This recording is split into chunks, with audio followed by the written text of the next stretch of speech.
formal apology for vaccine coercion in Canada, but is it enough?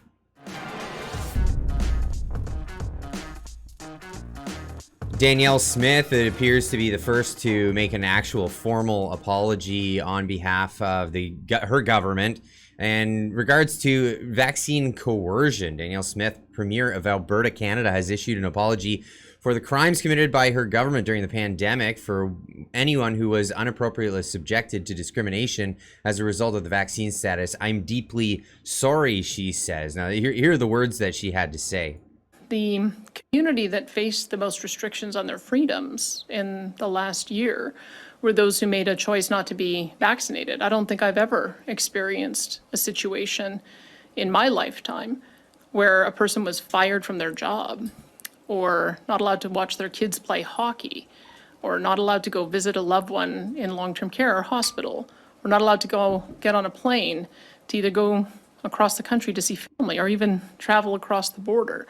So they have been the most discriminated against group that I've ever witnessed in my lifetime. That's a pretty extreme level of discrimination that we have seen. I don't take away any of the discrimination that I've seen in those other groups that you mentioned, but this has been an extraordinary time in the last year in particular. And I want people to know that I find that unacceptable, that we are not going to create a segregated society on the basis of a medical choice.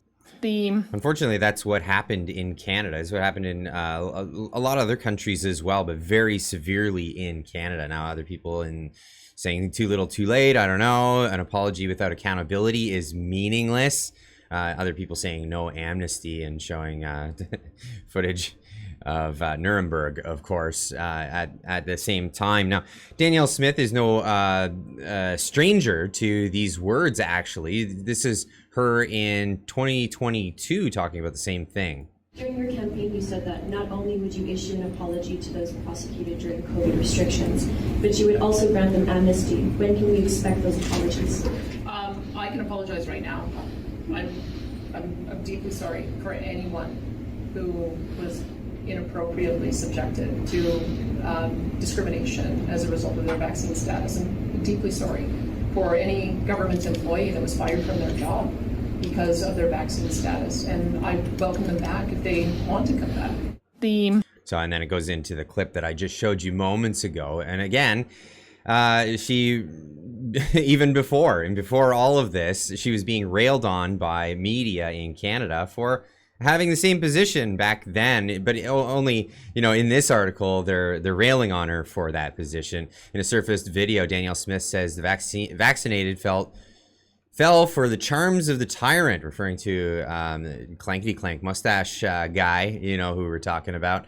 But anyway, I'll show the clip. So it starts off where her guest here is talking about how people were absolutely coerced, and it's awful. And then here's her response that they were so at the CBC offended by. We'll have a listen. So well said. I couldn't say it better. I noticed you're not wearing a poppy. I'm not wearing a poppy, but they ruined it for me this year. The political leaders standing on their soapbox, pretending that they care about all the things that you just talked about, pretending they understand the sacrifice, and not understanding that their actions are exactly the actions that our brave men and women in uniform are fighting against. I don't know if you've had a chance to watch the Netflix series, How to Become a Tyrant, but it starts with Hitler in the first episode, and it's absolutely appalling and shocking. Yeah. How, and it's one academic says, I know so many people would say, and they must have filmed this before COVID, so many people say that they would not have succumbed to the charms of a tyrant, somebody telling them that they have all the answers. And he said, I guarantee you would. And that's the test here, is we've seen it. We have 75% of the public who say, not only hit me, but hit me harder, and keep me away from those dirty unvaxxed. And even on the cover of the Toronto Star, saying, I want people who are unvaxxed to get sick and die, and I don't even care. I don't want them to get treatment. We're already hearing about people being denied treatment for not being vaccinated, being taken off the organ donor list. What are we becoming? Of course, CBC there, offended at the idea that she had those things to say. But this is exactly what happened in Canada. And yes, it was just like a tyrant. The political leaders that fostered this environment and allowed for that to happen. Now, of course, people were harmed in this. And I mean, I could show tons and tons of articles of people who were harmed in this whole thing, but I'll just give you one example here. A Burly Soldier, a shadow of his former self after vaccination. This was former Corporal Billy Garrow, as he has a fit soldier. He ran marathons, including a 50K military mountain man triathlon race. A grueling test of strength and endurance 3 times. Like this guy was crazy built, and he is, he lost all of that. Now, in his story, Garrow reluctantly got his first jab on April 21st, 2021, and experienced a minor reaction. I never wanted this vaccine. I voiced my concerns about it. The only reason I did was my battalion told us straight up that we're going to get charged and possibly booted out of the military. That if that's not coercion, I don't know what is. So months later, he got a second shot, and he started having issues. And I'll leave a link in the description down below. You can read the whole story of what happened to him. But this isn't the only story that's come out. There's been thousands of these stories to come out. Now, where are we in all this? Yeah, we have apologies from the Premier of Alberta, but we're still in the fight. We're still fighting against this whole thing. Hear from Christine Van Gyn of the Canadian Constitution Foundation. Just a recent video. They're in the Court of Appeal fighting to stop vaccine passports from ever coming back in British Columbia. This is a thing, and people had these vaccine passports, and then they kind of just turned them off, and they want to say that these cases are moot. Fortunately, they ruled that it's not moot. They're going to go forward with this case. Again, links in the description down below. She did a fantastic video talking about this, so I want to guide everyone over there to check that out. So this is a continued fight again, and here is Eva Chipiuk. Again, more fights when it comes to the federal travel ban in Canada. I'll let this play. Hey everyone, so here I am at the airport and I'm on my way to go to Ottawa because tomorrow is the Federal Court of Appeal challenge in Ottawa on the federal travel ban.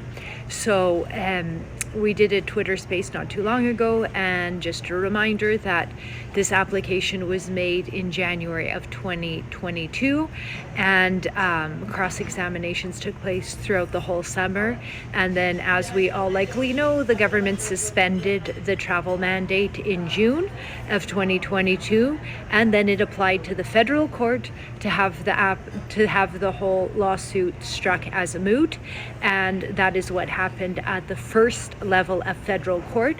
So right now, the applicants have all taken this case to the Federal Court of Appeal, and they're asking the Federal Court of Appeal on a very specific issue of law, whether or not this case is moot. And some of the things it's going to consider is whether it's in the public interest, whether there's still a live issue, whether this is the best use of resources, of judicial resources. So these are some of the arguments that are going to be made from both sides, and I will continue to keep you updated. I look forward to this. I think this is super important for Canadians to have their day in court.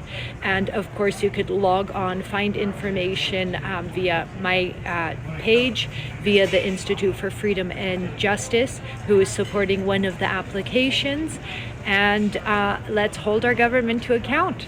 Thanks, and we'll stay tuned. Absolutely, and I'll leave a link in the description down below where you can go check that stuff out. And yeah, of course, they want to claim mootness because they pulled it. But at the same time, they said that this stuff could come back. And while, stuff is coming back, we have here news from British Columbia to reinstate mask mandates in all healthcare settings. So it starts off in the healthcare settings. Of course, this is September 27th. So this is a few weeks ago. BC government is bringing back mask mandates in all healthcare settings. Global News has obtained a memo sent from the Ministry of Health to healthcare providers in the plan that is expected to be announced Thursday at a press conference, which was announced. They announced that they're bringing back mask mandates in healthcare settings, but did that just stay in the healthcare?